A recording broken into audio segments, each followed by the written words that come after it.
Salut tout le monde, avant de commencer la vidéo, je vous invite à vous abonner à la chaîne si vous ne l'êtes pas déjà. Lâchez un gros pouce bleu sur la vidéo pour montrer que vous soutenez la chaîne. Et pour toutes celles et ceux parmi vous qui souhaiteraient aider davantage la chaîne et me permettre de la faire évoluer, de rejoindre le Utip en description de la vidéo. Ceci étant dit les amis, bonne vidéo à tous.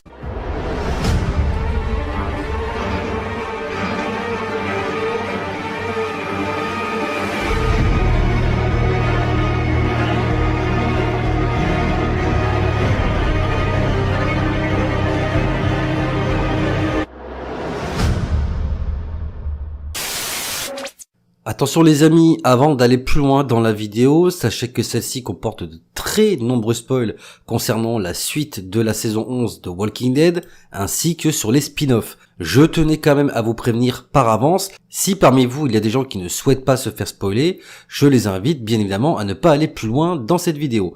Pour les autres, j'estime que vous êtes prévenus. Sur ce, bon visionnage. Eh bien salut à tous et à toutes les amis, comment allez-vous? Bienvenue sur la chaîne de Sam Movie Show. Aujourd'hui on se retrouve pour une nouvelle vidéo donc qui va parler de Walking Dead. Une vidéo où je vais vous donner plein d'informations que je peux avoir, bien évidemment, piocher à droite et à gauche concernant tout ce qu'il y a autour de la série et même de ses spin-offs. On va parler de beaucoup de choses dans cette vidéo, mais avant toute chose les amis, je tiens bien évidemment à remercier et à faire une énorme dédicace à Stéphanie. Alors vous avez l'habitude que je la mentionne dans mes vidéos, mais Stéphanie qui est donc la personne qui m'informe au jour le jour de toutes les informations que l'on peut avoir sur Walking Dead. Donc je lui fais encore une énorme dédicace parce que c'est grâce à elle que cette vidéo voit le jour au jour d'aujourd'hui. Et je remercie également la page Facebook The Walking Dead Universe qui poste régulièrement mes vidéos et qui est donc la page Facebook sur laquelle j'ai rencontré cette fameuse Stéphanie. Donc merci encore à eux et on va pouvoir bien évidemment passer aux informations car vous allez voir qu'il y a beaucoup de choses à dire.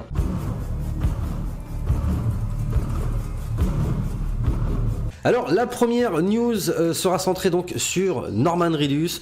Norman Reedus que vous connaissez tous maintenant, il joue donc Daryl Dixon à l'écran depuis la saison 1. Norman Reedus qui aurait été victime donc d'un accident sur le tournage. Lors d'une scène qui tournait avec Carol en forêt, il aurait pris un coup de coude dans la tête, donc en plein dans l'œil, et il aurait donc subi une commotion cérébrale. Alors ne vous inquiétez pas, ces jours ne sont pas en danger, même s'il dit comme ça paraît grave, il est hors de danger. Alors bien évidemment, c'était suffisamment grave quand même pour qu'il soit obligé de se rendre à l'hôpital pour subir des soins. Une commotion cérébrale, c'est quand même pas à prendre à la légère. Mais il va bien, le tournage a été un petit peu décalé de quelques jours, en tout cas la fin du tournage qui normalement devrait être mis en boîte à partir du 30 mars. Putain, et le 30 mars c'est dans quelques jours mine de rien.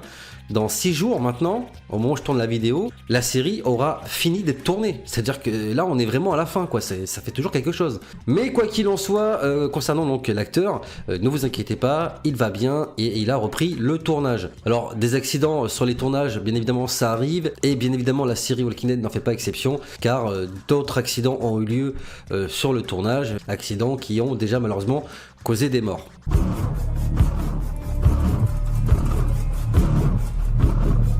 Pour la deuxième news les amis, on va parler un petit peu de Fear the Walking Dead, donc là ça va être très court, puisque en effet la saison 8 de Fear the Walking Dead apparemment devrait s'éloigner du Texas, comme c'est le cas actuellement dans la saison 7, pour se rapprocher au final de la Géorgie et plus principalement d'Atlanta.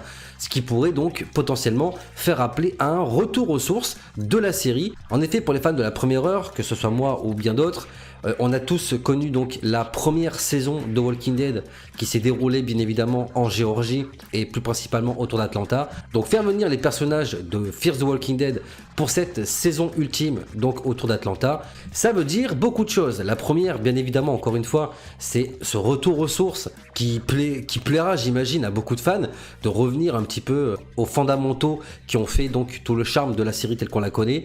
Et puis surtout, sachant que les personnages vont se rapprocher plus ou moins de l'endroit où se trouve la série mère, il n'est pas impossible que la saison 8 se termine avec ce crossover tant attendu par les fans entre les personnages de Fear et ceux de la série mère. Et peut-être même, qui sait, ceux de World Beyond. Après tout, il va bien falloir que les personnages de World Beyond servent à quelque chose, ne serait-ce que pour teaser l'arrivée des films.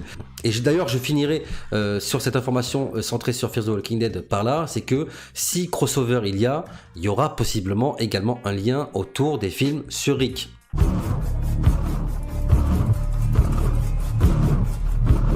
Le coup de gueule de Jeffrey Dean Morgan, coup de gueule bien évidemment que tout le monde comprend puisque c'est quelque chose qui exaspère énormément les fans en ce moment, surtout depuis l'annonce donc de ce spin-off centré sur Maggie et Negan.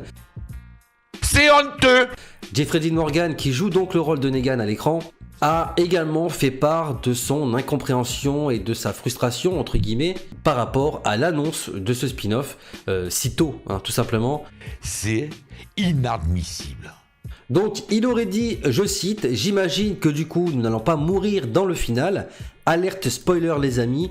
Désolé, non, mais je ne sais toujours pas pourquoi ils ont déjà annoncé cette nouvelle série. Honnêtement, c'était un choc pour moi d'apprendre ça dans les médias. » Vous êtes des pitres! Donc à partir de là, on peut imaginer plusieurs choses. Déjà que Jeffrey Dean Morgan n'était pas du tout au courant qu'il allait faire un spin-off avec Maggie. Chose bien évidemment dont je doute, mais surtout, ce qu'il n'était pas au courant, c'est que ça allait être annoncé aussi vite. Et on sent que le mec est un petit peu agacé et lui-même le dit. Mais les gars, vous êtes en train de nous spoiler en fait. Vous êtes en train de spoiler que le personnage de Maggie et le personnage de Negan ne vont pas mourir. Et oui, putain, je suis désolé, mais encore une fois, on en arrive toujours au même point. La communication à chier autour de Walking Dead, c'est catastrophique et c'est pas d'aujourd'hui que ça dure. Elle est honteuse. Vous devriez vous cacher aujourd'hui. Et moi je suis entièrement d'accord avec Jeffrey Dean Morgan et on est plusieurs à être d'accord avec ça depuis longtemps. Moi c'est quelque chose dont je vous ai déjà parlé régulièrement dans mes vidéos, je suis pas le seul à l'avoir fait d'ailleurs, mais les gars, comment vous pouvez à ce point être bête au point de spoiler avant la fin de la série mère que tel ou tel personnage ne vont pas mourir en fait, puisque vous annoncez des spin-offs sur eux des mois voire des années après la fin de la série. C'est catastrophique et au-delà de ça, c'est même scandaleux. Elle me fait en crever, hein. En plus, c'est pas la première fois qu'ils nous font le coup parce qu'ils ont déjà fait la même chose.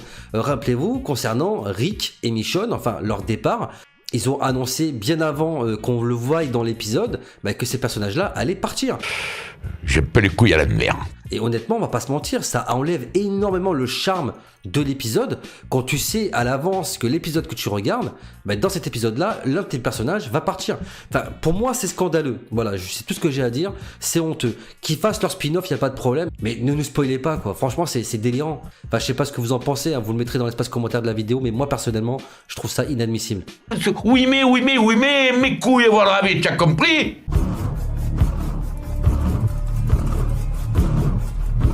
Bon, puisqu'on est sur le spin-off, on va passer des choses qui fâchent aux choses qui peut-être vont vous faire plaisir. En effet, vous n'êtes pas sans savoir, j'en ai parlé dans une vidéo précédente sur ma chaîne, et encore une fois, c'est quelque chose que vous avez dû voir énormément tourner sur les réseaux sociaux ou sur d'autres vidéos sur YouTube, mais il y aura bel et bien un spin-off centré sur Maggie et Negan qui devrait voir le jour en 2023, même si pour l'instant on n'a pas encore d'éléments d'information concernant le casting, la date de sortie officielle, les synopsis, etc. On sait plusieurs choses. Donc déjà, encore une fois, risque de me répéter, les personnages principaux seront bien évidemment Maggie et Negan, donc Jeffrey Dean Morgan et Lauren Cohan. L'action se situera du côté de New York, donc sur l'île de Manhattan, d'où le titre de la série qui s'appellera donc Isle of the Dead. Donc vous traduisez que ça comme vous voulez, mais on peut traduire ça par l'île des morts ou l'île de la mort, appelez ça comme vous voulez. Mais alors vous allez me dire pourquoi reparler de ce spin-off puisque j'en ai déjà parlé. Eh bien je voudrais faire un parallèle entre le fait qu'il y ait ce spin-off et le possible teasing d'un retour de Rick dans ce spin-off. Alors oui, je sais très bien ce que vous allez vous dire, les gens voient le retour de Rick partout, hein, dans Fear, dans World Beyond, dans les spin-offs, ou même encore dans la saison 11 pour les plus optimistes parmi nous, mais on va pas se mentir, concernant les spin-offs centrés sur Maggie et Negan, il y a quand même beaucoup de choses qui sont très bizarre. Alors déjà dans un premier temps, attardons-nous sur l'affiche donc de ce spin-off. Donc, qu'est-ce qu'on peut voir? Déjà, premier point, en bas à droite de l'écran, on a un panneau où il y a écrit Lincoln Tunnel. Bon déjà, on sait que c'est à New York, hein, c'est écrit en gros, mais le panneau où il y a écrit Lincoln. Alors certains, en voyant ce panneau, ont fait le rapprochement entre le Lincoln Tunnel et surtout Andrew Lincoln, qui joue donc le rôle de Rick Grimes dans la série. Donc là, je suis d'accord avec vous, c'est un peu gros, voilà, de voir un panneau écrit Lincoln Tunnel et de se dire que c'est forcément le retour de Rick parce que Lincoln, ça rappelle Andrew Lincoln, donc l'acteur qui joue Rick. C'est un raccourci qui est un petit peu facile, on va pas se mentir. Mais attention, parce que si c'était que ça, je dirais bon, là les complotistes, vous allez un peu loin. Mais si vous regardez bien, en gros, il y a quand même un truc qui est frappant, c'est le Don't Open Dead Inside. C'est littéralement quelque chose qui est lié indéniablement à Rick. Dans la série, lors du premier épisode, c'est littéralement l'une des premières images marquantes que l'on a dans ce premier épisode, où on voit donc Rick qui se réveille de son coma, qui sort de l'hôpital, il titube un petit peu dans les couloirs, il comprend pas trop ce qui se passe, il est un petit peu perdu et il tombe sur une porte en plein milieu de l'hôpital où il y a écrit donc ce fameux Don't Open Dead Inside. Ces écritures sur cette porte, on les reverra bien évidemment par la suite dans l'épisode final de Rick, donc l'épisode 5 de la saison 9, où on le reverra dans des flashbacks, s'imaginer encore dans l'hôpital, avec cette inscription où il y aura écrit Don't barré, donc au final ça sera sous-entendu ouvrez, mort à l'intérieur. Mais on revoit encore ce panneau et j'ai envie de vous dire, pourquoi mettre ça dans l'affiche d'un spin-off qui a rien à voir avec Rick s'il n'y a pas un lien avec Rick au final? Enfin, ça vous choque pas vous de voir ce truc là alors que c'est clairement quelque chose qui est lié au personnage de Rick? Enfin, moi personnellement ça me perturbe, je trouve ça très perturbant. Donc le panneau où il y a écrit Lincoln, sous-entendu Andrew Lincoln, plus ce panneau avec Don't Open Dead Inside qui fait référence sans aucun doute à Rick, ça commence à faire beaucoup. De plus, je rappelle que l'action se situe à New York, et New York, il y a des bases du CRM. Hein. Donc j'ai cherché, et grâce également à l'aide de Stéphanie, j'ai trouvé plusieurs plans de l'univers de Walking Dead. Donc là, je vous montre l'un de ces plans. Donc vous avez la carte des États-Unis, avec en bas à droite la légende, avec les points correspondant donc à World Beyond, Walking Dead, Fear the Walking Dead, les jeux également Telltale, et tout ce qui se situe par rapport au CRM. Et donc vous voyez les logos du CRM, si vous regardez bien sur la carte, sur le côté de New York, on a deux bases du CRM. Le CRM qui, rappelons-le, est quand même partout. Hein. Si on regarde bien sur la carte, ils ont des bases partout. Mais il y a des bases qui sont situées à New York. Ça ne fait aucun doute. Je vous montre plusieurs plans, bien évidemment, pour vous donner un ordre d'idée des endroits, en tout cas des zones où le CRM pourrait être implanté, en tout cas dans l'univers de Walking Dead. Donc, on sait également que Jadis, qui fait partie du CRM, a amené Rick donc au CRM. Donc lequel, à quelle base? Ça, encore une fois, chacun se fera sa propre opinion.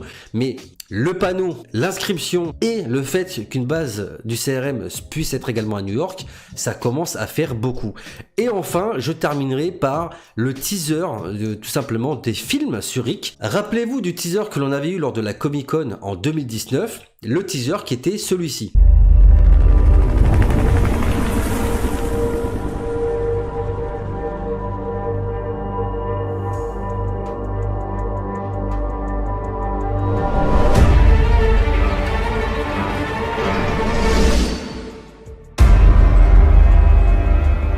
Donc là, je sais pas si vous allez faire attention, je vous montre une image donc de ce teaser et la photo du spin-off centré sur Maggie et Negan. Moi, je suis désolé, mais il y a un truc qui me frappe, c'est la ressemblance qu'il y a entre ces deux zones. Si vous regardez bien, sur l'affiche du spin-off Isle of the Dead, on voit un grand mur avec une ville derrière. Et sur le teaser des films sur Rick, on voit également un grand mur avec une grande ville derrière. Donc tout ça pour dire quoi? Est-ce que au final, le spin-off centré sur Maggie et Negan ne serait pas finalement le spin-off qui amènerait ou qui teaserait en tout cas les films de Rick? Surtout que 2023, ça pourrait coller avec une possible date à venir concernant donc les films de Rick. Surtout que dans les faits, ça serait pas incohérent. On aurait la saison finale de Fear the Walking Dead avec le spin-off et le spin-off ou la fin de Fear the Walking Dead pourrait finalement être dans sa globalité, avec les crossovers, etc. qui pourrait y avoir, le lien final qui nous amènerait donc avec les films de Rick. Alors par contre, là, tout ce que je vous dis, c'est à prendre avec des pincettes, hein. Ce n'est qu'une théorie que je me fais dans ma tête, mais je trouvais ça quand même important de vous en faire part, parce que je trouve quand même qu'il y a beaucoup de choses, même si c'est pas forcément du sûr à 100%, même si certains d'entre vous peuvent imaginer que les théories vont loin, mais il y a quand même beaucoup de choses qui sont assez troublantes, en tout cas suffisamment pour pas qu'on s'y intéresse. Donc dans l'espace commentaire de la vidéo, dites-moi ce que vous en pensez. Parce que honnêtement, j'ai hâte d'avoir vos retours concernant toutes ces informations que l'on peut avoir concernant les spin-offs. Bon, alors les amis, la vidéo devait être plus longue que prévu, mais j'ai décidé de la scinder en 2 parties. Dans la prochaine vidéo, on parlera de la mort d'un gros personnage pour cette saison 11, et on parlera également de la fin de la série par rapport à toutes les informations et les news que je possède. J'espère malgré tout que cette vidéo vous aura plu. Dans l'espace commentaire de la vidéo, n'oubliez pas de me faire part de vos avis, de vos retours, de ce que vous avez pensé de la vidéo et surtout des théories que vous pouvez également vous faire concernant la suite et fin de cette saison 11. Avant de partir les amis, je vous invite bien évidemment à vous abonner à la chaîne si vous ne l'êtes pas déjà. Lâchez un gros pouce bleu sur la vidéo pour me montrer que vous soutenez la chaîne. Je rappelle également que pour tous ceux qui parmi vous souhaiteraient aider davantage la chaîne et en m'aidant notamment à la faire évoluer, en me permettant de vous proposer par la suite des vidéos de meilleure qualité, je vous rappelle que vous pouvez me rejoindre sur le Utip, dont le lien est disponible dans la description de la vidéo. Je remercie bien évidemment au passage toutes les personnes qui m'ont soutenu sur Utip et toutes celles et ceux parmi vous qui iront par la suite. Dans la description, vous pouvez également trouver les liens vers tous mes réseaux sociaux pour tous ceux qui parmi vous souhaiteraient me parler en privé. Et je vous invite bien évidemment à ne pas oublier d'actionner la cloche des notifications pour ne rater aucune prochaine sortie vidéo de la chaîne. Et quant à moi les amis, il ne me reste plus qu'à vous laisser. Je vous dis à très bientôt pour de prochaines vidéos. D'ici là, portez-vous bien, prenez soin de vous et des autres. À la prochaine. Big up.